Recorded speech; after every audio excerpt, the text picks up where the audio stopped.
It's Board Games with PeedMont. Welcome back, gamers. I still feel like a monster, so I'm going to review a game about monsters. This is King of Tokyo, a Yahtzee dice-rolling monster mash fight-out from old-school movies that was designed by Richard Garfield, which some of you may know, and has really got a lot of critical acclaim and won a bunch of awards, and is in the top 100 on Board Game Geek. Spoiler alert, I don't think it deserves any of that praise. Of course, if you know how to play King of Tokyo, go ahead and click on the massive box to jump right to my conclusions. Otherwise, let's find out what's in the box and how you play the game.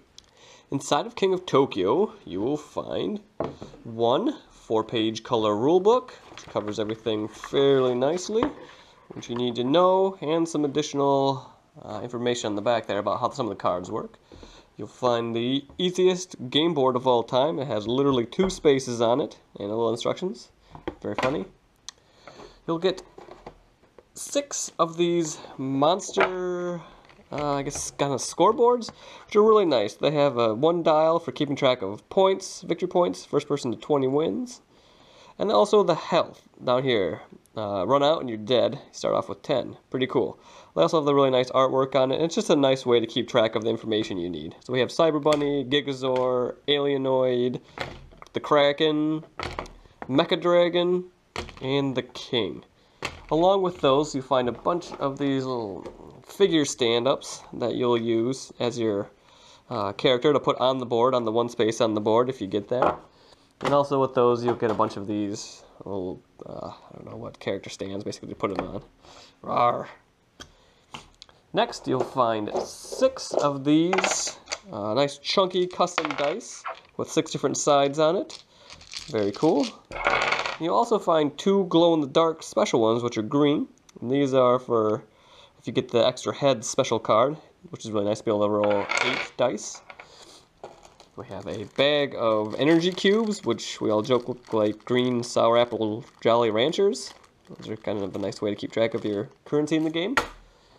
And then last, you'll get a stack of 66 of these monster special ability mutation action cards, which really are really fun, really nicely illustrated, which really change the game and let you do special things. And with those, you get a bag of tokens, which help you keep track of things like poison and shrinking and etc., which is nice because there are multiple effects, and it's easier than just putting a bead on them and forgetting what's what. The goal of King of Tokyo is to either knock all of the opposing monsters or aliens, or be the first person to reach the 20 victory points.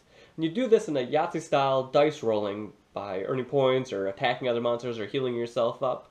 Let's check out how that works right now. To start the game, you're going to set up something like this. Each player is going to take a character board, I guess that's what you call it, and turn the victory points to 0. Then you're going to put the life to 10. That's the starting point for all players. Do the same over here. 0 and 10 life. Out front, there are going to be 3 of these power cards that players can purchase on their turn if they have enough energy. You'll also have the 6 dice, a little pile of energy cubes, and the King of Tokyo board empty. On a player's turn, they take all 6 dice and give them a roll. Maybe not on the board, but you get the idea. You get a total of 2 rerolls, and you can reroll any of the dice, and there's none of them that get locked in place. So maybe I want these 3 fists, I'll roll these 2, I got another one, I'll roll these last 2. But I could grab these original 3 if I wanted to, or what have you. Each dice has 6 different sides on it, and we'll look at each one of these individually. First, each dice has a 1, a 2, and a 3 on it. And basically, if you roll 3 of that number, you get that many victory points. So 3 1s would be 1 point, 3 2s would be 2 points, and 3 3s would be 3 victory points. Of course, each additional dice that you roll gets you 1 extra point. So this would be 4 points, or this would be 5 points. And this is how you get the main way to get victory points in the game. Next are the energy symbol. For each energy symbol that you roll and keep at the end of your round, you get 1 energy cube. Roll 2, you get 2 energy cubes. And those are used for purchasing those special cards, which we'll look at in just a second. The next is the fist icon. This is basically attacking someone else. And we'll go into that a little further in a bit, but basically this is how you do damage to each monster. And the last one is the heart. For each heart you roll, you gain 1 life, unless you're in Tokyo City. Let's look at that. The Tokyo City board has a couple special things. As you can see, there's that one spot, and the first person who rolls and keeps a fist icon will go into Tokyo City. Down here on the bottom, it shows that a little arrow for 1 victory point.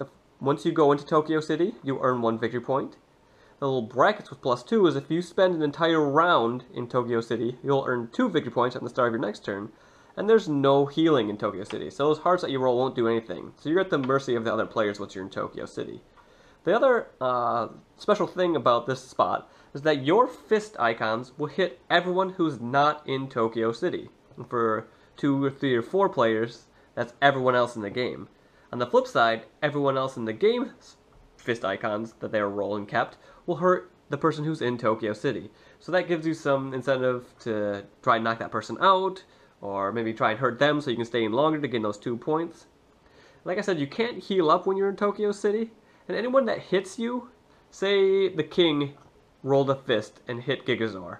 At this point, Gigazor has a decision. He can stay in, or he can vacate Tokyo City, and the king would enter, gain that 1 point, and now have the chance to earn that 2 points on his next turn. The final thing in the game are these special power cards. So each one has an associated number of energy cubes that it costs to purchase. You can spend that many energy cubes to purchase one. Say I have 4, I could buy tanks, or if I had 7, I could get evacuation orders. And there are 2 different kinds. We have the keep kind or the discard kind. The discard are used immediately, and so this one says all other monsters lose 5 victory points, which is really nice if somebody's getting close. Same thing, tanks is discard. You earn 4, but you also have to take 3 damage. And the last one is like a mutation or a special ability. This one you keep for the rest of the game, and it gives you a special power or ability or something like that. So let's see here. Extra head, you get 1 extra dice, which is what these come from, which is nice. It lets you roll 7 dice on your turn, or 8 if you get both of them, which is really cool. And there are a number of other abilities, like taking an extra reroll, or straights earn points, things like that. The one last talking point about the special ability cards and energy cubes is that at the end of any player's turn, they can spend 2 cubes to clear the 3 cards. This way, maybe there's a good one that some opponent's going to get that you don't want them to be able to get, or maybe you just want some new stuff on the table. So you get rid of these 3 and draw 3 new ones. Additionally, if someone purchases one, say I purchase Dedicated News Team, a new card immediately fills up that slot. And that's basically King of Tokyo. With 5 or 6 players, there's an additional space, the Tokyo Bay spot, so that 2 people can occupy Tokyo. And once it goes down to 4 players, once you knock some other people out, it drops back down to just having that 1 city, which is a little wonky, but it just tries to make it so that being in the city is not such a terrible, destruction if 5 other people are banging on you. Now, I'm going to go on a bit of a rant about this game because it receives so much awards, so many awards, good reviews, everyone seems to love it, but I just think it's not designed very well. I really wanted to like this. My little brother got it for me after I watched, I guess the Dice Tower review of it. And everyone I've seen reviews of it just loves it. It's so great, it's so fun, it's thematic, you run into other people and fight, and you get up in their faces, oh, you'll never knock me out, blah, blah, blah. But the only thing it has going for it is that it's beautiful. Clearly the artwork is amazing, the monsters are super fun, the dice are chunky and cool, even the little energy cubes, the little Jolly Ranchers are just cool to have around. But the gameplay itself is really poorly done in my opinion. The 3 to 4 player game is the best version of it. It seems to be the most well-rounded. The 2 player one is pretty bad, and the 5 to 6 player with the extra spot seems really bad also. Because the game often ends up just being who can roll the most fist icons. Now, if we just look at this statistically, you have the option to roll up to 6 damage on the dice. If you roll all 6 fists, you do 6 damage. And if you're in Tokyo, you do 6 damage to everyone else. And you only have 10 life. So that's more than half your life. On the flip side, if you're going for the victory points, you can roll the maximum of 6 victory points, which is significantly less than half of the victory points you need to win the game. And I know you can heal, but with that ratio, it seems like it's always better to just hit people. So the game then just devolves into this, who can roll the most fists, or can I roll more hearts and then fists than you? And so there's no real strategy other than just who rolls the most fists. And if I want that, I might as well just play grab 6 dice out of the door and who can roll the most sixes. That's really all that's going on in this game. Even the powers, if you're spending turns buying the powers, other people are hitting you or getting victory points, and I've never played a game where somebody who got more than one power won. They're just kind of there, and that really makes me sad because that's kind of the fun part of the game is being different and trying out new builds or something. That would be cool to me.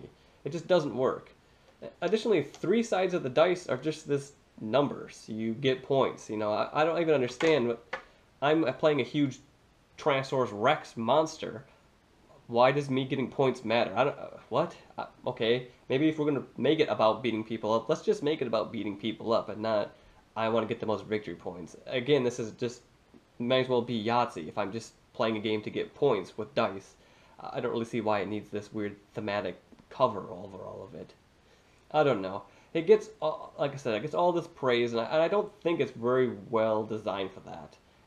I guess the new game, King of New York, that's coming out, fixes some of this. There's more stuff to do, more sides of the dice do interesting things, but it still seems like it's really going to come down to who can fight or beat up the other person the best, and that basically ultimately revolves around who rolls the most fist dice, and that's the only mechanism in the game.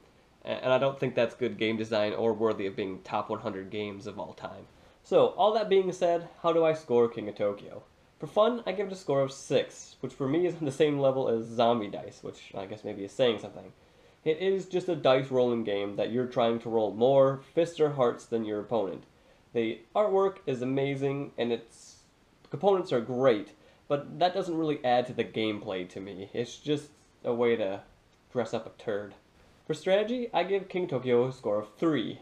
The strategy, like I said, to me has always been get the most fists, or get the best job rolling the hearts, and then rolling the fists to knock the other person out of King of Tokyo. You either sit in King of Tokyo and earn points bashing everyone else as they try and heal up, or you knock them all out of the game just by rolling a bunch of fists. And that's not much of strategy, it's just rolling the dice and re-rolling the ones that aren't what you want. That doesn't seem to give me a whole lot of strategic options.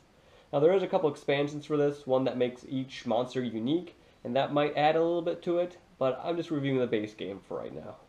Ease, I give King of Tokyo a score of 4. The game itself is really easy, it's Yahtzee with monsters. The thing that bumps it down just a little bit is that each of the cards does something different, and it's sometimes confusing. Some of the ones with the tokens, there's a lot of stuff going on, and there's a little bit of timing issues once in a while with entering Tokyo and leaving Tokyo, especially in the 5 or 6 player version. Replayability, I give King of Tokyo a score of 3. Now it is really pretty, and it's fun to be a different monster, and it's really light and easy to roll the big chunky dice, but again, there's not really any strategy or anything new or exciting going to happen on any given game, since the monsters are just purely cosmetic. It's all about just rolling those dice and seeing what you get, and that doesn't really make me want to come back to it to try something else different the next time, really. Randomness, I give King of Tokyo a score of -4. It's a dice rolling game, but at least they threw in the cards with some of the special powers, which can change things a little bit. In my experience, they've never changed the game significantly enough to warrant not just rolling fists or hearts, but at least that's in there to change it a little bit and make it not just purely a dice rolling game. Setup, I give King of Tokyo a score of -3. There's not a ton. It's a deck to shuffle, there's some pieces to hand out, things you put together, throw out a board, but that kind of all adds a little time. You always have to go back and make sure you set the little dials to the right number. There's been a lot of games I've played where I start playing and forget, and I'm like, was I at 5 victory points? No, I think I must have just started there. So that bumped it down a little bit. Cost, I give King of Tokyo a score of -3. The game is between $30 and $40 depending on where you find it.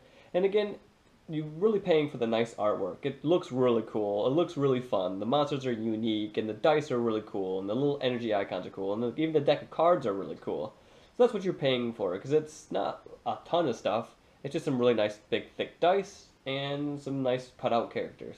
Players, I gave King of Tokyo a score of 4. Now it does play 5 or 6, but the board with the 2 spots seems to get really crazy. People just get knocked out instantly, so I don't think it plays that very well. And the 2-player, it's just one-on-one rolling fists, and that is ultimately boring. So I don't think it plays that very well. So really the sweet spot is that 3 to 4. So I was nice and gave it the 4 points. Theme, this is where King of Tokyo really shines. I'm giving it 5 points for the theme, because Like I said, the artwork and the cards and the big dice and the idea that it's in Tokyo is all really cool. That all would really work if there was more behind it to support what's going on in the game. Quality, I also give King of Tokyo a score of 4 for quality. It's a very well done. The custom dice are very nice. The little monsters are drawn real well, and the cards are really cool. Like I said, even the addition of the little energy cubes is a nice little touch.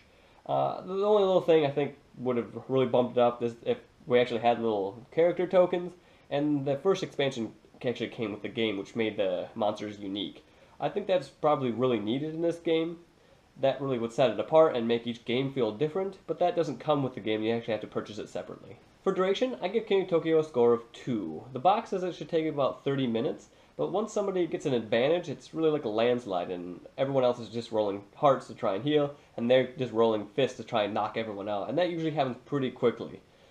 If not, they're racking up victory points for standing in Tokyo. So the games typically haven't lasted that long for us, but you can play it multiple times, and it's light enough to want to come back and do that. Overall, I give King of Tokyo a score of 60.